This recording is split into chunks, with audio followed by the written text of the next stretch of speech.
Hello friends, कैसे हो आप सभी। होप करते हैं अच्छे ही होंगे। बात करते हैं कोर्ट केस के बारे में और कुछ अभ्यर्थियों का जो दोगला रवैया चल रहा है उसके बारे में। नॉर्मलाइजेशन को मजाक बनाया जा रहा है, उसके बारे में बात करते हैं। इस वैकेंसी से इतनी चर्चा रही है कि योग्यता को लेकर बात करें या फिर कोर्ट केस को लेकर बात करें, लगता नहीं कोई अन्य वैकेंसी इतनी चर्चा में रही होगी जितनी चर्चा में ये वैकेंसी रही है। सबसे ज्यादा चर्चा में ये वैकेंसी रही है और एक बार कोर्ट केस से निकलने के बाद भी लगता है कि बार बार ये कोर्ट में ही फंसती रहेगी, क्योंकि कुछ लोगों से सच्चाई स्वीकार नहीं होती है। कुछ लोग यही चाहते हैं कि उनके मन का हो तो अच्छा है और ना हो तो सब गलत है।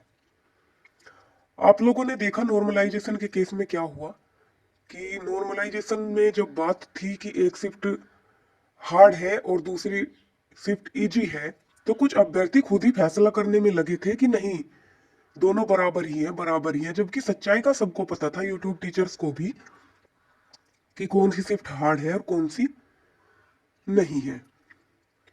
उसके बाद भी जब कुछ अभ्यर्थियों ने इसके लिए आवाज उठाई कि हमारी शिफ्ट हार्ड थी, तो कुछ लोगों ने उनका विरोध किया और ये कहा कि आयोग पर छोड़ दो। तो कुछ बच्चों ने आयोग पर छोड़ दिया। उसके बाद भी जब आयोग पर छोड़ दिया और आयोग ने अपना रिजल्ट दिया, तो उन्हीं लोगों से आयोग का फैसला हजम नहीं हुआ। वो लोग सोचने लगे कि उनके मन का नहीं हुआ तो आयोग ने उनके साथ पार्सलिटी कर दी। ये बहुत ही गलत हुआ। सोचने वाली कई बातें हैं, जैसे कि कुछ लोग कह रहे हैं कि भर्ती में घोटाला चल रहा है, भर्ती में गोलमाल चल रहा है, भर्ती में ये चल रहा है, आप वीडियो की भर्ती देख लो, उसमें ये चला, उसमें वो चला। तो उनका ये कहना है कि अगर हमारा सिलेक्शन नहीं हुआ तो हम आयोग को, सरकार को, सबको गलत बता देंगे। कुछ चीजें हम लोगों की समझ में नहीं आती तो इसका मतलब ये नहीं कि सामने वाला गलत है। ये भी हो सकता है कि हमारे अंदर बौद्धिक स्तर की कमी हो, तभी हमारी समझ में कुछ चीजें नहीं आ रही हो। क्योंकि इतने बड़े बड़े अधिकारी पागल नहीं हो सकते हैं। ये सोचने वाली बात है, लेकिन कुछ लोगों को लगता है कि हमसे समझदार कोई है नहीं, तो भर्ती को फंसाने में महत्वपूर्ण भूमिका निभा रहे हैं। और यही आप लोगों को कहना चाहते हैं कि आप लोग अपने बुद्धि विवेक से काम लें और जिनका नहीं हुआ है, विभिन्न परीक्षाएं आ रही हैं, उनकी तैयारी करें। हाँ, जो योग्य अभ्यर्थी हैं, योग्यता रखते हैं, वही लिए जाएंगे। डीवी के बाद एक्स्ट्रा सब बाहर निकल जाएंगे और कट ऑफ को गिरा करके जो लोग कट ऑफ में नहीं आए हैं उनको भी बुलाया जा सकता है। क्योंकि अगर योग्य अभ्यर्थी नहीं मिलते हैं तो तब तक बुलाया जाएगा जब तक योग्य अभ्यर्थियों की संख्या पूरी नहीं हो जाती। अभी आप लोगों ने देखा ही है कि एक भर्ती अभी हाई कोर्ट ने रद्द की है, उसमें योग्यता का ही मैटर था और उससे मुख्य सेविका भर्ती पर बहुत फर्क पड़ेगा। तो आप लोग ज़्यादा से ज़्यादा लेटर पोस्ट करें, ज़्यादा से ज़्यादा आरटीआई डालें, जिससे आप लोगों को मदद मिल सके कि योग्य उम्मीदवारों का ही चयन हो। क्योंकि योग्य उम्मीदवारों का चयन होगा तो भर्ती भी नोटिफिकेशन के अनुसार ही पूरी होगी। तो ये आप लोगों के लिए प्लस पॉइंट है।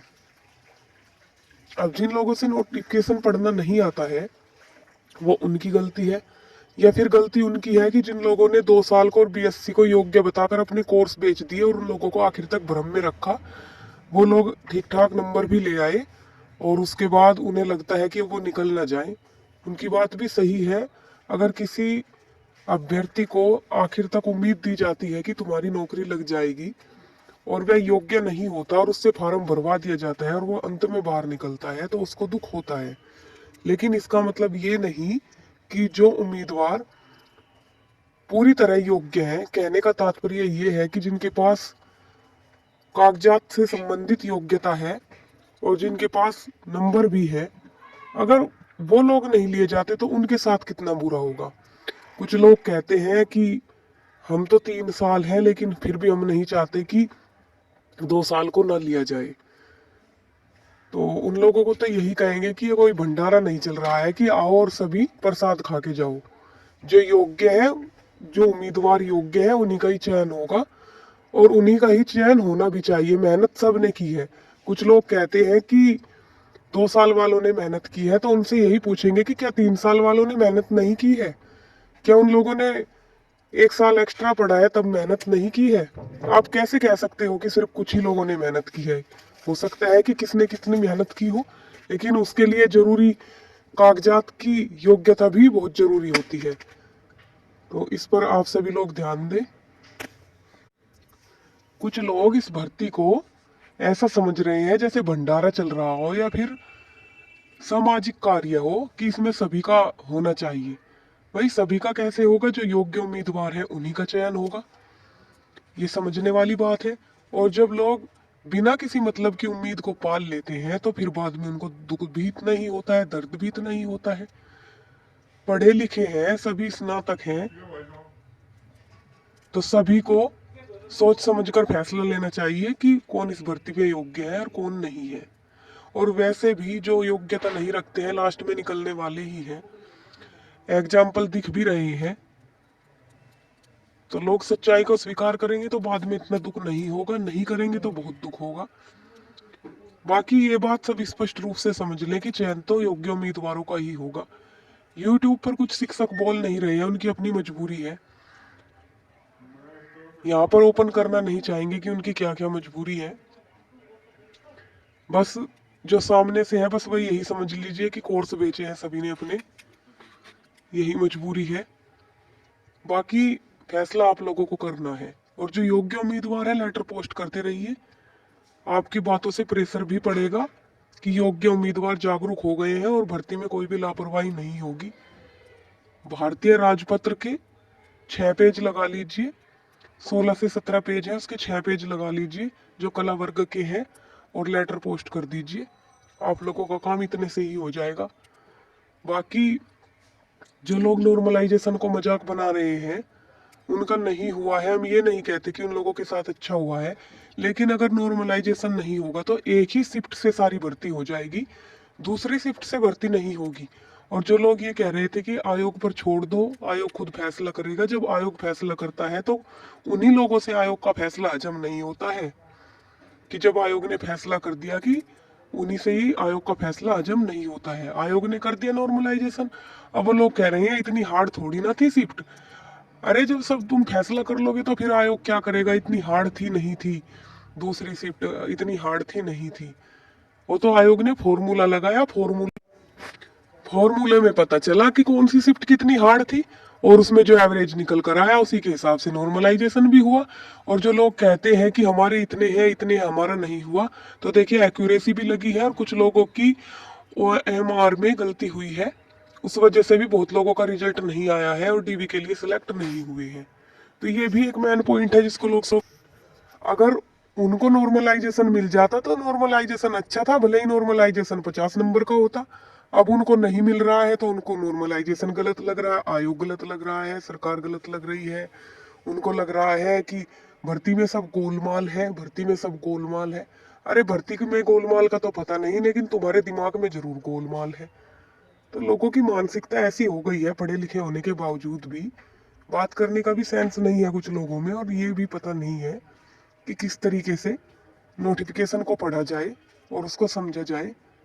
बाकी नॉर्मलाइजेशन के केस में होगा कुछ नहीं, ये आपको लिख कर देते हैं, देख लीजिएगा आप लोग, सिर्फ समय की बर्बादी है।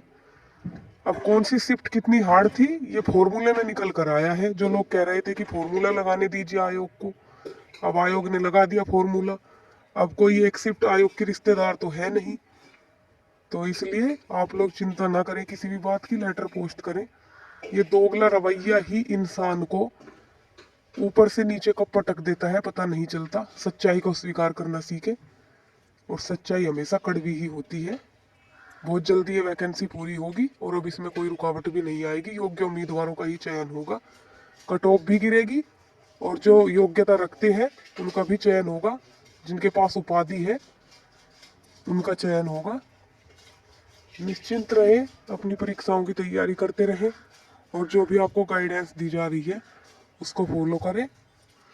वीडियो अच्छी लगे तो वीडियो को लाइक और शेयर कर लीजिएगा। चैनल अच्छा लगे तो चैनल को सब्सक्राइब कर लीजिएगा। बाकी अपना और अपनों का ध्यान रखिए। यही बातें आप तक पहुंचानी थी कि बार बार वीडियो आ जाती है कि नॉर्मलाइजेशन में क्या हो रहा है। बाकी 1 नंबर भी बढ़ेगा फर्स्ट शिफ्ट का, उसका भी आप लोग ध्यान रखें और अपने लिए प्रयास करते रहें कि आप लोगों के साथ कोई गलत ना हो। कहने का मतलब ये है कि आप लोगों के साथ किसी नंबर का नुकसान ना हो, जो भी योग्य उम्मीदवार हैं। धन्यवाद।